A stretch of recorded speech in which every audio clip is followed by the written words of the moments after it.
You ready to go? Yep, you're live now. Okay. We're going to take the next 60 minutes covering cyber resiliency and more specifically, Dell EMC's PowerProtect Cyber Recovery Solution.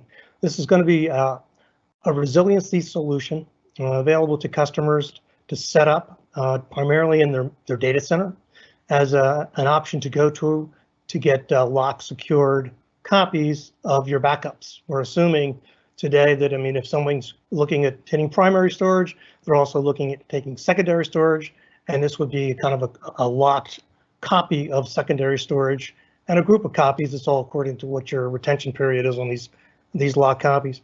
We're going to go quickly through the environment today, and then we'll go over cyber recovery as an application. We'll also go over the optional CyberSense product that can be added to cyber recovery. CyberSense is another server that can be coexisting with the cyber recovery server in the vault, which you'll see, the logical vault, and it gives us the ability to scan a backup copy after it comes into vault, looking for any indicators of corruption or malware or ransomware. I'm just going to kind of go through these quickly. I think we all know, if we're on this call, that this is something that's escalating every day. This really is was about a year ago at this point last year. That was when this really, as an application, took off as far as interest. And that was basically the attacks that took place in the cities and government in Florida, then over to Louisiana, and then onward into Texas, and then some back here to New Jersey, where I am today. I think this one you're probably pretty much aware of as of a couple of days ago. For us, this is one of the bigger ones we've seen in a while. This is kind of the nature of the business today. I brought this up mainly because the type of attacks that are taking place through phishing emails which is what this is, a 4,000% increase in email entry of basically to fake COVID email, COVID-19 emails. Long story short, what this basically does is, if you open that email, is drops down a remote access Trojan that, unbeknownst to the user, has just opened up a gateway for the bad guys to get into the system. And they're usually sometimes in there for 40, 50, 60 days. We'll talk about that in a few minutes. This one is relative to the insider and the consequences that can take place on an insider attack. I leave this one here to go into the product because this product will also protect itself from the insider attack, whether it's a security officer that's managing this particular option in the vault or not. Because once you lock something in the cyber recovery vault, it's locked for good. Nobody can change or delete that particular copy, and that is, a copy of your backup file over the retention period that you select. Traditional threats today, we know what those are, right? People getting in. I just had my third credit card issued to me since the beginning of the year. So I don't know what's going on, except I've just gone to another company to get a credit card. But one of the credit cards I had that disappeared numerous times was the one I used for the Marriott. I bring that up because the Marriott attack that was announced about 8 or 9 months ago, the crew was in the Marriott system for four years, taking credit cards, passports, and so on and so forth. I bring up that dwell time because the dwell time, it really kind of determines the recon missions that they can do in your system. Logic basically laterally going through your system after they get in, which is a big deal today as far as backing up and then deleting backup files. So the emerging threats, what we're going to cover today, is cyber destruction. And this solution, cyber destruction today is encrypting the primary devices, taking out the data, but taking those 40, 50, 60 days while they're in the system, looking for the backup solution. Because taking out the secondary storage is also pretty key here in order to really leverage the ransomware amounts that these guys are kind of asking for. So we're going to talk about cyber recovery relative to ransomware in this day and age. This is really the secondary target that I mentioned, that you get the primary, but for them, they really need to take this out leave it where it's not available to you, as I said, to really leverage any ransomware sums that they're looking for. And basically, the typical dwell time at the end of last year for ransomware attacks was about 43 days in the system.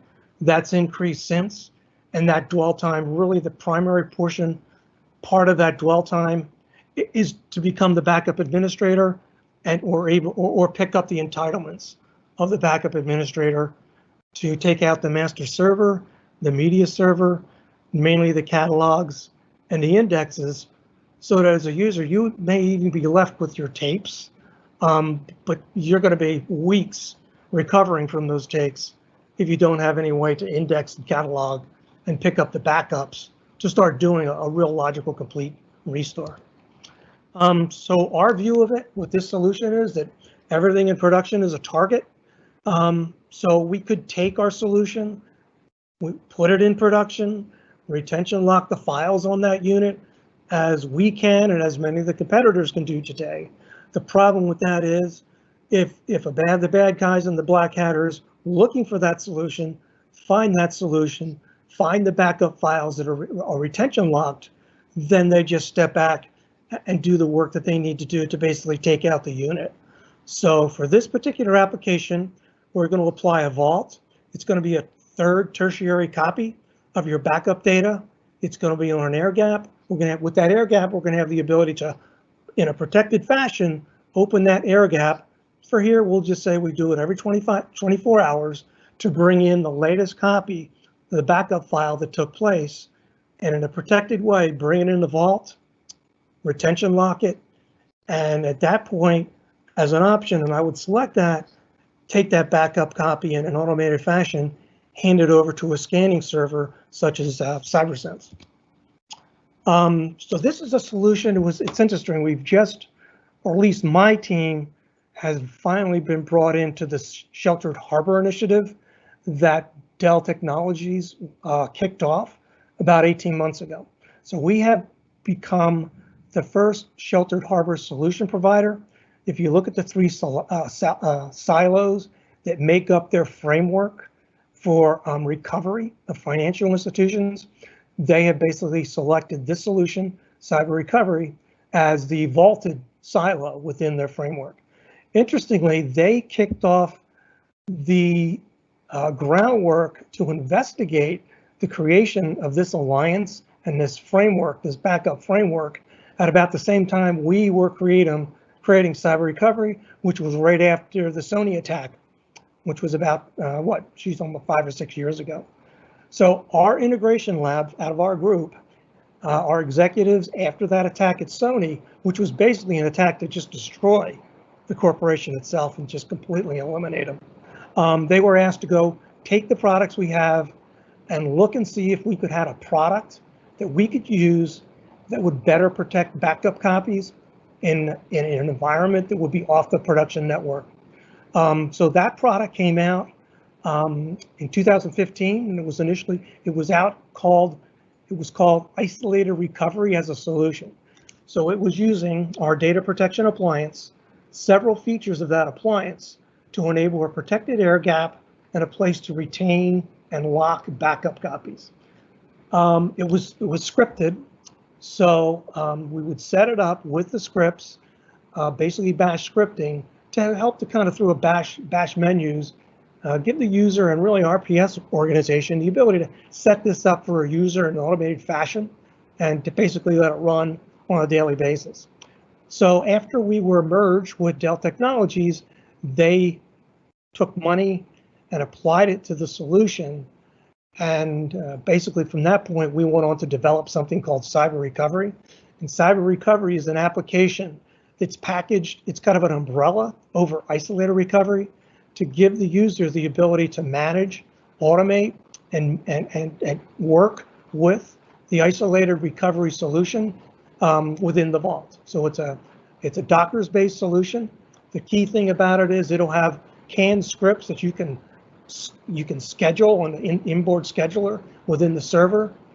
And now we have the ability to take the solution, third tertiary copy, put it into something we call the Cyber Vault, and basically automate a daily recovery or a daily copy of your backup from production across the protected air gap, bring it into the cyber recovery solution, the data domain solution, and retention lock it. So let me move on to get into that solution. We can probably, there you go. These features right here were the features that were adopted by our integration lab to bring out and release in a scripted way isolated recovery. So basically what we're using here are features within the data domain appliance that enable us to take a copy, a source copy of the latest backup file over in production, bring it over a protected air gap, basically a single point of entry, protected entry, and take that file system within the data domain appliance and update it into a target data domain, and that target data domain basically sitting on the other side of the air gap. So we would basically set up M-tree replication, which is file system replication from a source data domain in production across an air gap to a target data domain that's sitting inside of our cyber recovery vault. Have it then, after it enters the system, make a copy of it, put it in a subdirectory, and then retention lock that for some period of time. Typically, users today, in an automated fashion, typically it's 7 to 14 days. For case of use would be, typically, if you're attacked, you're probably going to go right back to the copy that entered the system 24 hours ago, and use that copy as data, as a backup of your data files and critical information to start a recovery after an attack. So we're doing M-tree replication, which is file system replication from the system, a production system, into the target, the data domain in the vault, make a copy of it, retention lock it, and then give you the ability to view those copies through cyber recovery as an application in case at any time you need it, in the case of an event. Now we can also take this, which is not on this page, we also, using CyberSense as a second application and server in the vault, we could also initiate another process, schedule it within the data recovery server, where we take the last copy that just came into the vault, export it over to the CyberSense server, and let the CyberSense server take it and have it start analyzing the backup copy that just came in, looking for indicators of deletion, corruption, ransomware, or malware. That is optional, but we would obviously highly recommend that you take that option for that application and that server, because we have no idea what's coming in from production. We could move the CyberSense server over to production and scan the backup file before it comes across the air gap. But if someone's in your system for 40 or 50 days, they're going to find that server and basically turn off the alerts and alarms. Here's a solution relative to production. This is a third tertiary copy of your backup files from the backup server, whether it be Avamar, Networker, PPDM as a framework from Dell Technologies, or all the other third parties, TSM, NetBackup, Commvault. So as those backup servers are backing up into the data domain appliance, when that is finished, an automated job kicks open, opens up the air gap, in this case, brings in any changed segments from the backup copy that's on that source data domain since the last backup 24 hours ago, take those changes, send them across the open air gap, apply them to the data domain in the vault, make a copy of it and lock it. So basically what we're doing is opening up the air gap. At a point in time, I would say if your incremental backup, say tonight, finish at 2 a.m., we would set up a sync copy lock job within the vault on the cyber recovery server to open up the air gap at 3 a.m., pick up any changes that took place over in production in the last 24 hours. When we get the last segment, close the air gap. And remember, all this is being controlled by cyber recovery as a server that's sitting in the vault. So we won't need to come in for production and blow a hole in the vault to kick this off. Cyber recovery as a server and an application will run this for you. All right. And after the last segment comes in, to the file system of the data domain in the vault, the next thing it will do automatically will make a copy of that updated backup file, make a lock, take a lock and apply it to that backup file. And if we'll use a retention period of 14 days, it'll lock that copy for 14 days in the vault and make it available for you in case of an event. All right, so you have the ability to create a secure air gap, make an offline storage copy of your backup files, protect you from the insider threat. So when we configure the data domain in the vault for retention lock, compliance retention lock, when we're finished setting this up for you, the data domain is going to reboot itself and it's going to take out the destroy file system command. And at that point, even if you're the security officer for the data domain or the security officer for the cyber recovery server itself, you won't be able to do anything to that file. You can't make changes, you can't delete it. It'll be on the system. If you're doing 14 days for a retention period, it's going to be locked for 14 days. All right. So the vault is segmented off the production network.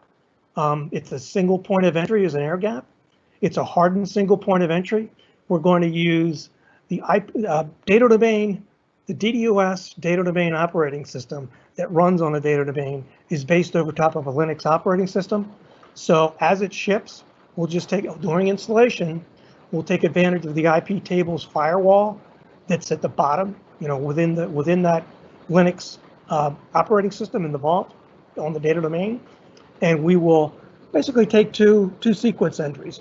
One to basically lock the port for the cyber recovery server as to be the only port for SSH. And then the second sequence number will block all the other ports on the data domain to any access or SSH capability.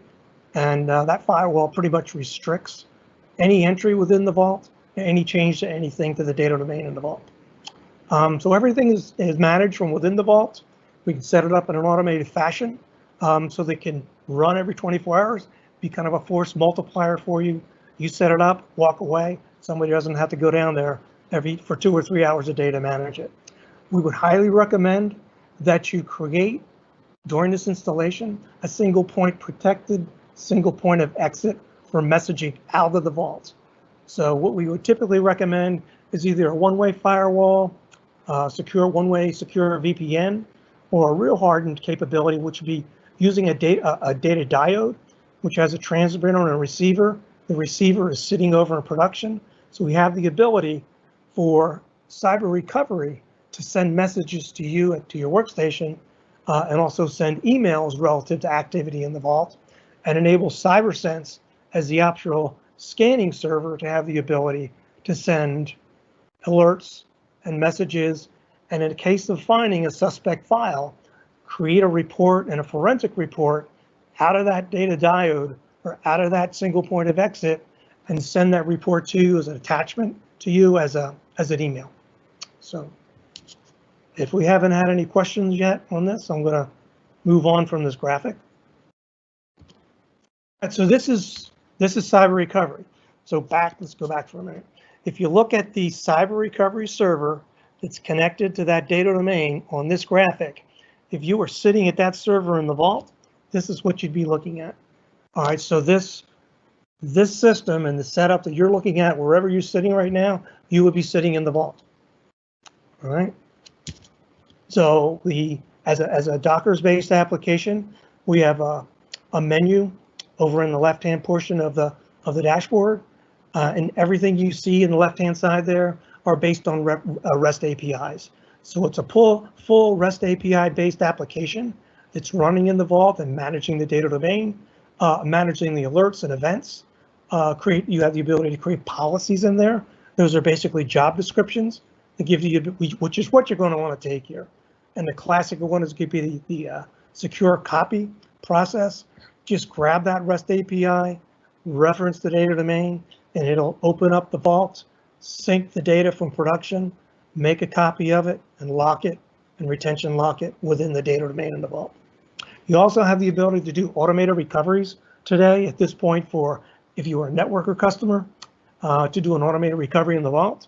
If you're a PPDM customer, PPDM also fits into this framework, and we're working on Avamar to also have an automated recovery capability for a customer that may decide that in case of of destruction in an event, have the ability to actually recover in the vault.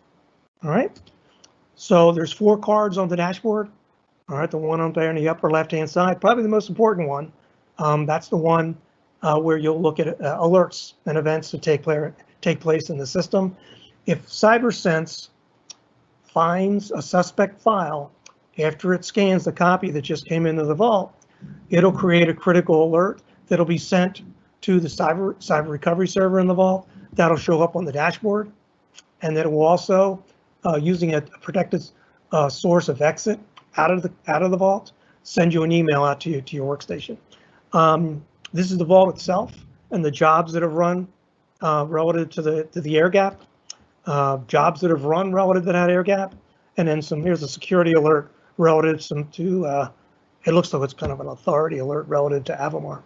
But anyway, if you're in the vault and you're looking at the dashboard, this is where you could modify and automate and set up your jobs to do those sync copy locks of updated backup files from production across the air gap and onto the data domain appliance that's in the vault. One of your options here in the vault is to go to policies. In this case, it's making copies of backup files that have come across the air gap into the data domain. And in this case, we're looking at one of those copies. If you had a retention period of 14 days, there would actually be 14 copies sitting in this panel on the data domain in the vault. In this case, we're going to analyze that copy that's viewable here as a copy from the policies menu. And we're just going to do an ad hoc scan of that copy, just so it's kind of an indicator of how this GUI works. And if we go over to jobs, you'll see one job running. It's at the top of the stack. When that job finishes, if it finds CyberSense, if we hand it over, which we did, we just handed that copy over to CyberSense, it'll do a scan of that copy. Now, granted, it isn't going to finish this quickly. CyberSense is going to do let's just go right to what it does. It does full analytics. All right, so we'll do a metadata pass over the copy that we just submitted for analyzing. It'll run around that copy and look at the metadata relative to that backup file. So that's basically, everybody kind of has a tasting framework to look at backup copies or files, looking for indicators of corruption. So we do that initially, just like everybody else. In the next step, however, CyberSense is going to reach down inside the backup file that just came in and do full content analysis. So it'll take a chunk of a file system or a page of a database file that may be sitting in the backup file, rehydrate that chunk, rehydrate that page, do a scanning on it and analytics on it, and put it back. So it'll do full content analytics, coming to a point of proven 19.5% success rate for every scan that it runs. It is integrated with Cyber Recovery, so it's also a Docker-based applications, and there's REST APIs that integrate the Cyber Recovery server you see in the vault with the CyberSense server. If a suspect file is found, the CyberSense server is going to send an alert and an alarm over to the Cyber Recovery server, and then it has the option to send those alerts and alarms out of the vault back to you, and with a full recovery forensic file for recovery, a full file that'll be attached to that email that comes out of the vault to you in your workstation or to several people. So we have the ability to send emails and alerts and alarms out of the vault, and to do that in a protected way. There are a number of options to do that. We'll work with you as a customer as we go through some of the assessments we would do for this type of solution. Any questions? This is really the full, there's other things you could do here. If you noticed, we exported the backup file that just came into the vault. Cyber Recovery as a server made a copy, locked it, unlocked it, and then passed it over, exported it to the CyberSense server. Some customers take the option to put a server. We did not. If you look at it here, we didn't have a server in here. Let's just say this is Avamar backup. There's no Avamar server that's sitting in the vault. So what I'm saying is we did not have to take that file, rehydrate it, and restore it onto hard disk in the vault. I mean, if we do that, we're basically adding oxygen to the room. We're exposing any of the executables that might be there, and any of the executables that might be a payload to go off. CyberSense has the ability to reach down in the backup file, just came into the vault, and do that full content analysis without having to do a recovery. So we could extend that, or a customer may extend that, by adding, we're using an Avamar example, adding an Avamar server, adding some application servers and some disk to give them their view of it could be, if we have an event, we don't know the extent of it, over to the left-hand side of the screen, we'll take selected copies of different applications, put them together in the vault, and we'll rehydrate them and recover in the vault and send them out as an alternate network. There are some customers that would take that option. If not, the other option would basically be, in the case of an event, take whatever time it's going to take. You could be over there for a while. Go into production, obviously start building things back out again, and at whatever time you feel comfortable that production is put back together again and it's safe, you have the option at that point to open up the air gap and let any copy that you have sitting there in the cyber recovery server and send it through the data domain back over to production, and then have a server, in our case we're using Avamar, export that over to an Avamar server in production and let it start rehydrating that copy so you can start rebuilding your applications back over in production. The reason some customers set some basic compute and servers into the vault is they may make that decision, like I said, to do some basic recovery of their key applications that they would need in case of an event. So different ways to recover from this: recover in the vault, or after production is put back together again, migrate your selection. Certainly would be the most current backup file that was analyzed by CyberSense. Once things are set together and things are safer in production, just do a migration of that file back over to the data domain in production and start doing your recovery. All right. So what is CyberSense Analytics doing? Very quickly, it scans. Well, let's go back and look at here. When we would come in to do the implementation of the solution, first of all, we would set up M-tree replication and do a full sync of the backup file in production over to the target file system over in the data domain, get that over with. That could take a day or so because we're doing a full seed of the backup files in production over into the vault. When that's completed, we will set up the CyberSense vault. We'll take that full copy that was just seeded into the cyber recovery vault, export it over to CyberSense, and let it start doing full content analysis. That could take a day or 2 days. The process it's going to go through is it's going to take the files, the backup file that we just synced into the vault, which is everything, all right, that we just sent over to the vault, and it'll start doing scanning and analysis.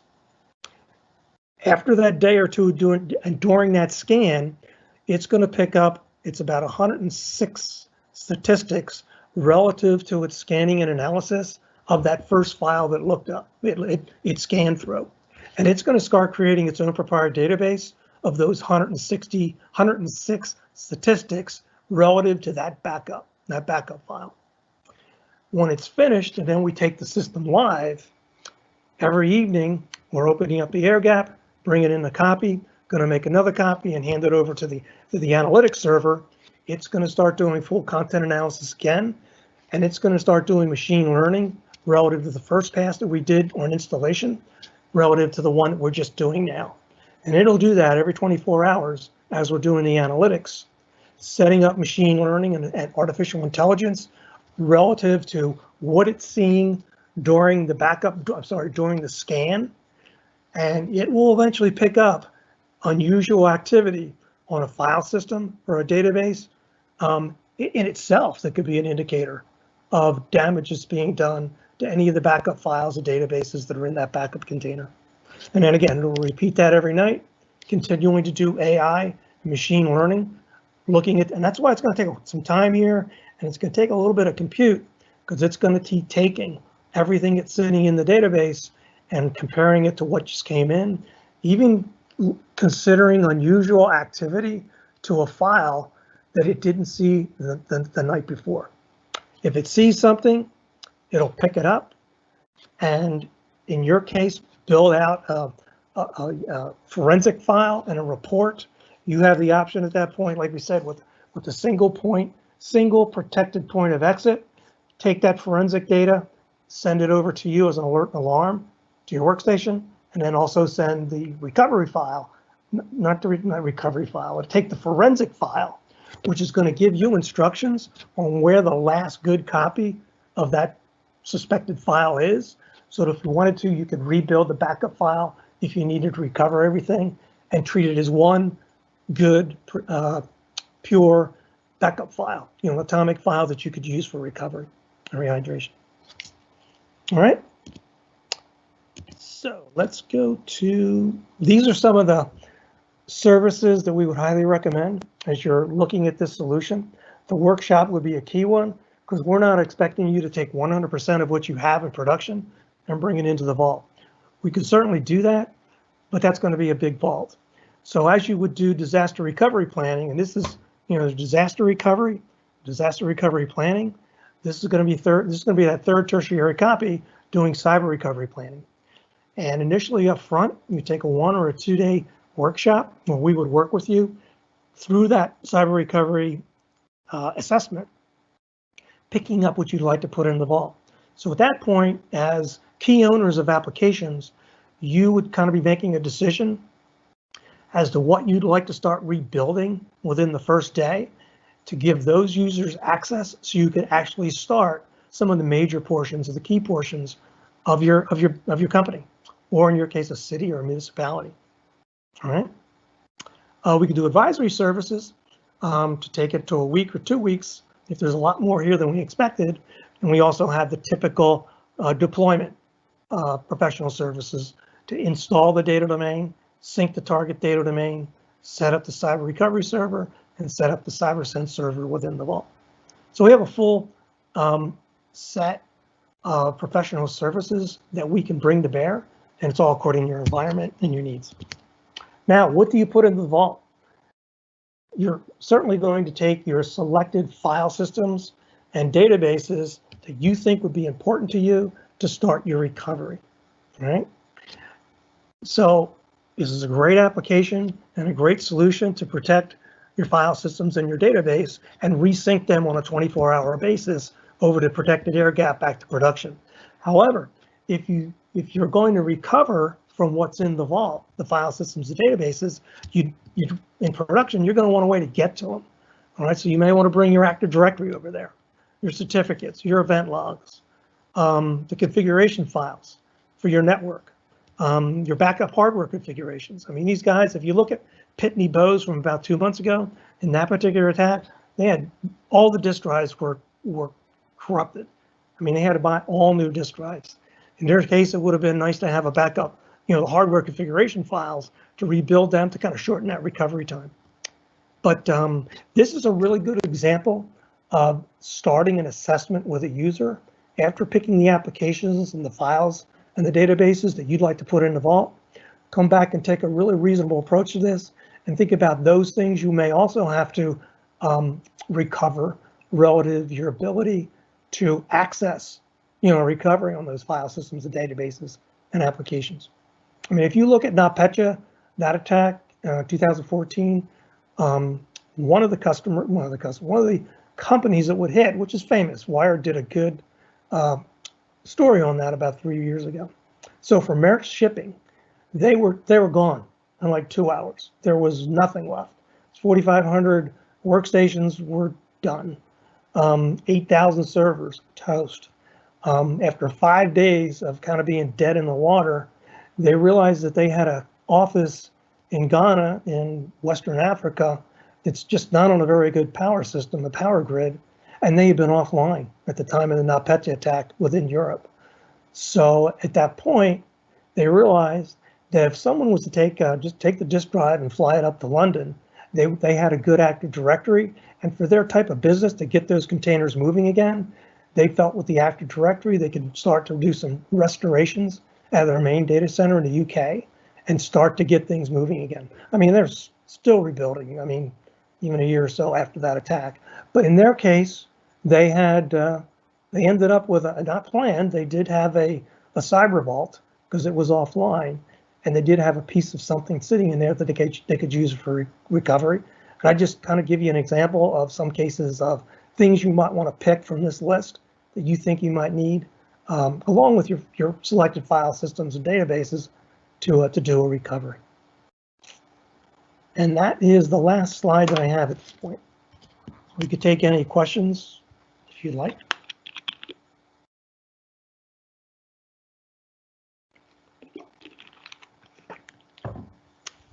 None? And I haven't seen some in the chat here. Okay.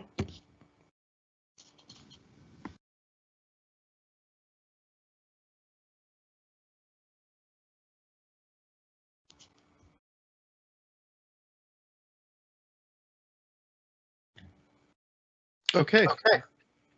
I think with that, Ed, we can wrap it up. Thank you very much for the informative presentation, and hope everybody has a great day. Thanks a lot, Ed. Appreciate it. You're welcome.